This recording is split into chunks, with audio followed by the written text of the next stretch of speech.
बच्चों, आप सभी का हमारे YouTube चैनल आइडियल देव क्लासेस में स्वागत है। बच्चों, आज हम आपके लिए एडगेट अभ्यास पुस्तिका के अंतर्गत विषय गणित लेके आए जो कक्षा 6वीं के लिए है। और इस एडगेट अभ्यास पुस्तिका को मध्य प्रदेश राज्य शिक्षा केंद्र भोपाल द्वारा सत्र 2022-23 के लिए बनाया गया है। और आज हम इस वीडियो के माध्यम से आपको अध्याय 9 आंकड़ों का प्रबंधन बताएंगे। चलिए, अध्याय 9 में आंकड़ों का प्रबंधन का प्रश्न क्रमांक 1 देखते हैं। प्रश्न क्रमांक 1 क्या कह रहा है? संख्याओं का वह संग्रह जो कुछ सूचनाएं देने के लिए एकत्रित किए जाते हैं क्या कहलाते हैं? तो इसका उत्तर हो जाएगा संख्याओं का वह संग्रह जो कुछ सूचनाएं देने के लिए एकत्रित किए जाते हैं आंकड़े कहलाते हैं। तो आपका प्रश्न क्रमांक 1 यहाँ पे कंप्लीट होता है। इसके बाद प्रश्न क्रमांक 2 क्या कह रहा है? देखिए, प्रश्न क्रमांक 2 में आंकड़ों को सारणी रूप में व्यवस्थित करने के लिए किसका उपयोग किया जाता है? प्रश्न क्या है? आंकड़ों को सारणी रूप में व्यवस्थित करने के लिए किसका उपयोग किया जाता है? तो आपका उत्तर क्या हो जाएगा?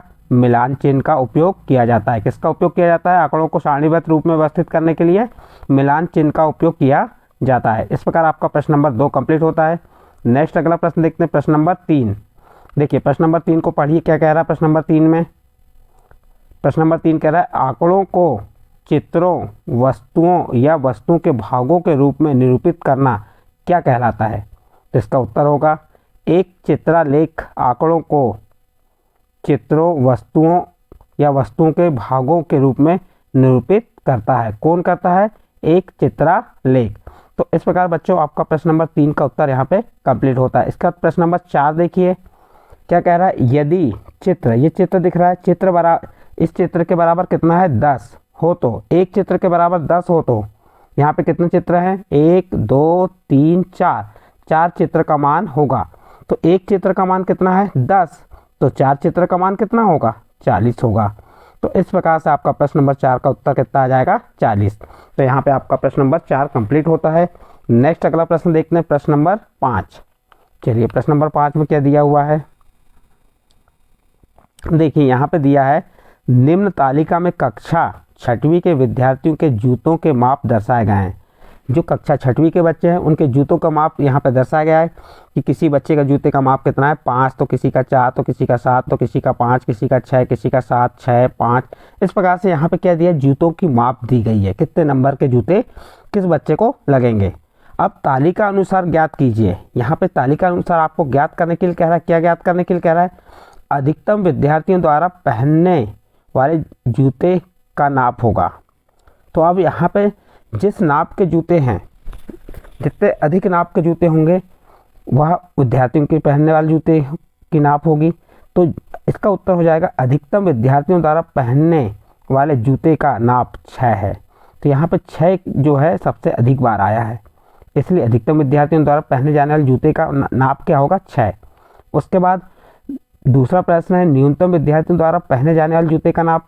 तो जो सबसे कम नाप वाले हैं जूते हैं, नाप होगी वह उसके होगी न्यूनतम विद्यार्थियों द्वारा पहने जाने वाले जूते की नाप क्या है? 8 है। यानी 8 नंबर जूते की पहनने वाले विद्यार्थी न्यूनतम है और 6 नंबर जूते पहनने वाले विद्यार्थी अधिकतम है। इस प्रकार से इस प्रश्न का हल यहाँ पे कंप्लीट हुआ। नेक्स्ट अगला प्रश्न है प्रश्न नंबर 6।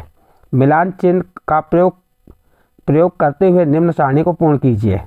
देखिए, यहाँ पे 1 का मिलान चिन्ह इस टाइप से खड़ी लाइन आती है, फिर इसके बाद 2 लाइन खड़ी, फिर 3 लाइन खड़ी, 3 के लिए 4 की 4 लाइन, और जब 5 की बात आती है तो 5 के लिए 4 लाइन ऐसी खड़ी करेंगे और एक तिरछी लाइन खींचेंगे तो क्या हो जाएगा? 5।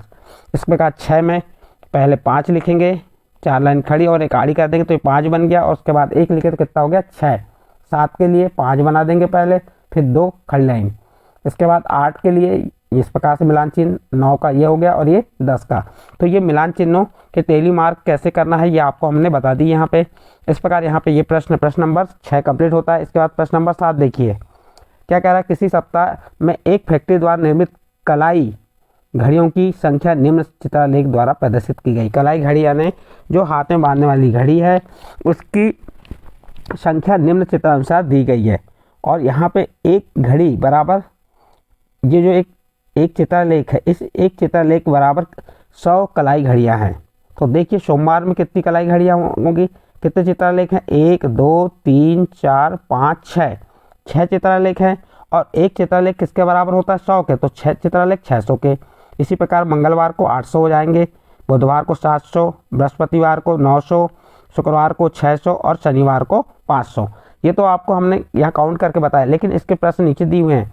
किस दिन न्यूनतम कलाई घड़ियाँ निर्मित की गई, यानी किस दिन कम कलाई घड़ियाँ बनाई गई। तो उत्तर देखिए शनिवार को, क्योंकि शनिवार को कितनी घड़ी बनी है 500, शनिवार को कितनी बनी है 500, बाकी 600, 900, 700, 800, 600 है। तो यहाँ पे जो प्रश्न था कि दिए गए दिन न्यूनतम कलाई घड़ियों की निर्मित की गई, तो शनिवार दिन न्यूनतम कलाई घड़ियाँ निर्मित की गई। फिर किस दिन निर्मित कलाई घड़ियों की संख्या अधिकतम थी, तो आपका उत्तर हो जाएगा बी नंबर का, बृहस्पतिवार दिन निर्मित कलाई घड़ियों की संख्या अधिकतम थी।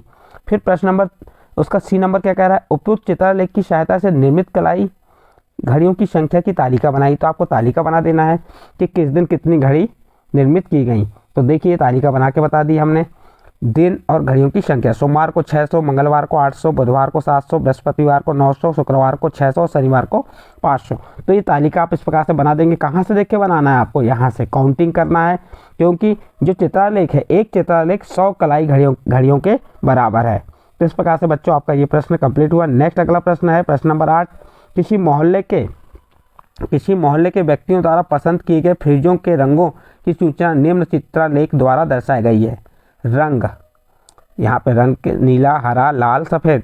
और ये चित्रलेख कितने व्यक्तियों को बता रहा है, 10 व्यक्ति को। तो देखिए किसी मोहल्ले में व्यक्तियों द्वारा पसंद किए गए फ्रिजों के रंगों की सूचना निम्न चित्रलेख, तो नीला रंग कितने लोग पसंद कर रहे हैं, तो यहाँ चित्रलेख कितने हैं, 1 2 3 4 5 6, और एक चित्रलेख किसके बराबर है, 10 के बराबर है। तो 6 चित्रलेख किसके बराबर होंगे, 60 के बराबर। फिर हरा रंग, तो यहाँ पे 4 चित्र हैं तो 40 लोग, 40 व्यक्ति। लाल रंग, यहाँ पे कितने चित्रलेख है, 5 यानी 50, और सफ़ेद पसंद करने वाले 20 व्यक्ति हैं। तो अब नीचे कुछ अब सब प्रश्न दिए, इनके उत्तर देना हमें। चलिए देखते हैं इसके उत्तर। नीले रंग को पसंद करने वाले व्यक्तियों की संख्या ज्ञात कीजिए, वह लिखिए। नीले रंग को पसंद करने वाले व्यक्तियों की संख्या 60 है। अब ये देखिए यहाँ पे हमने आपको चित्रलेख के माध्यम से बताया कि ये नीला रंग पसंद करने वाले कितने हैं, 60 है। फिर ब नंबर कह रहा है कितने व्यक्ति हरा रंग पसंद करते हैं, कितने व्यक्ति हरा रंग पसंद करते हैं। देखिए हरा रंग कितने व्यक्ति पसंद कर रहे हैं, 40, तो हम लिख देंगे 40 व्यक्ति हरा रंग पसंद करते हैं। फिर स नंबर कह रहा है कौन सा रंग सबसे कम व्यक्ति पसंद करते हैं, तो यहाँ पे 20 सबसे छोटा है, इसलिए 20 किसका है, सफ़ेद रंग है। तो 20 व्यक्ति सबसे कम रंग पसंद करते हैं, यानी सफ़ेद रंग सबसे कम व्यक्ति पसंद करते हैं। इस प्रकार आपका प्रश्न नंबर 8 कंप्लीट। इसके बाद प्रश्न नंबर 9 में देखिए, कैथरीन ने एक पासा लिया और उसको 40 बार उछालने पर प्राप्त संख्या को लिख दिया। देखिए एक कैथरीन ने क्या किया, एक पासे को कितने बार उछाला, 40 बार। 40 बार उछालने के बाद जो प्राप्त संख्या है उसे इस सारणी में लिखा है। उसने इस कार्य को 40 बार किया, प्रत्येक बार प्राप्त संख्याओं को निम्न प्रकार दिखाया गया। जब उसने पहली बार फेंका तो 1, फिर दोबारा, इस प्रकार 40 बार फेंकने पे उसको ये अंक प्राप्त हुए उसे। तो अब एक सारणी बनाइए और आंकड़ों को मिलान चिन्हों का प्रयोग करके ज्ञात कीजिए। तो पहले तो हम न्यूनतम बार आने वाली संख्या क्या हो जाएगी वो बताना, अधिकतम बार आने वाली संख्या। देखिए यहाँ पे नीचे बता रहे हैं आपको, तो इसका उत्तर पहले हम मिलान चिन्ह बना देंगे। एक अंक आने यानी मिलान चिन्ह कितने हो गए, एक अंक कितनी बार आया, 7 बार, ये मिलान चिन्ह हो गया। 5 और 2 7, 2 कितनी बार आया, 6 बार, तो इसका मिलान चिन्ह ये हो गया। 3 कितने बार आया, 5 बार। 4 कितनी बार आया, 4 बार, और 5 कितनी बार आया, 11 बार, और 6 कितनी बार आया, 7 बार। और उनके मिलान चिन्हों के यहाँ पे कैसे बनाना है आपको बना के बता दिए। अब अ नंबर और ब नंबर के प्रश्न को उत्तर देना है। न्यूनतम बार आने वाली संख्या क्या है, सबसे कम बार कौन सी संख्या आई, देखिए 4 आई सबसे कम बार, और अधिकतम बार आने वाली संख्या क्या है, 5 है। 5 कितने बार आया, 11 बार। तो इस प्रकार अ और ब का आंसर कंप्लीट। इसके बाद आपका प्रश्न नंबर 10 देखते हैं। प्रश्न नंबर 10 में किसी वर्ष में प्रथम 4 महीनों में किसी विश्राम गृह के लिए खरीदे गए बिजली के बल्बों की संख्या निम्नलिखित चित्रलेख द्वारा प्रदर्शित की गई है। देखिए यहाँ महीना दिया, जनवरी, फरवरी, मार्च, अप्रैल, और बल्बों की संख्या का पैमाना एक चित्रलेख 4 बल्ब के बराबर है। अब जनवरी में कितने, 1 2 3 4 5 चित्रलेख है। बल्बों की संख्या ने पैमाना क्या था, एक बल्ब, जो चित्रलेख है ये चित्र, ये कितने बल्ब के बराबर, 4 बल्ब। तो 5 चित्रलेख हैं तो कितने बल्ब हो गए, 20। यहाँ पे कितने हैं चित्रलेख, 1 2 3 4 5 6 7, और एक चित्रलेख किसके बराबर है, 4 के बराबर। तो 7 कितने के हो जाएंगे, 28 बल्ब हो गए। मार्च में 32 हो गए, इसी प्रकार अप्रैल में 16। तो ये आपको एक सारणी बनी हुई थी, सारणी के आधार पर आप देख सकते हैं। अब देखते हैं हम आगे क्या प्रश्न किया है इसमें। चित्रालेख को देखकर बताइए, अब आपको ऊपर चित्रालेख देखना है और बताना है न्यूनतम बल्ब किस माह में और कितने खरीदे गए। तो इसका उत्तर हो जाएगा नंबर 1 का न्यूनतम बल्ब अप्रैल माह में कब खरीदे, अप्रैल माह में और 16 खरीदे गए। न्यूनतम है सबसे कम, देखिए यहाँ पे 16, 32, 28, 20, इसमें न्यूनतम क्या है 16 और किस माह में, अप्रैल में। इस प्रकार प्रश्न नंबर 1 का उत्तर। अधिकतम बल्बों की संख्या किस माह में खरीदे गए, तो देखिए अधिकतम बल्ब 32 है, किस माह में, मार्च में। तो इसका उत्तर क्या आ जाएगा, उत्तर में क्या लिख देंगे, अधिकतम बल्बों की संख्या मार्च माह में खरीदी गई। फिर अगला प्रश्न है एक बल्ब की कीमत 16 रुपये है तो फरवरी माह में कितने रुपए के बल्ब खरीदे गए। तो सबसे पहले तो ये मालूम होना चाहिए कि फरवरी माह में कितने बल्ब खरीदे, 28। कितने बल्ब खरीदेंगे, 28।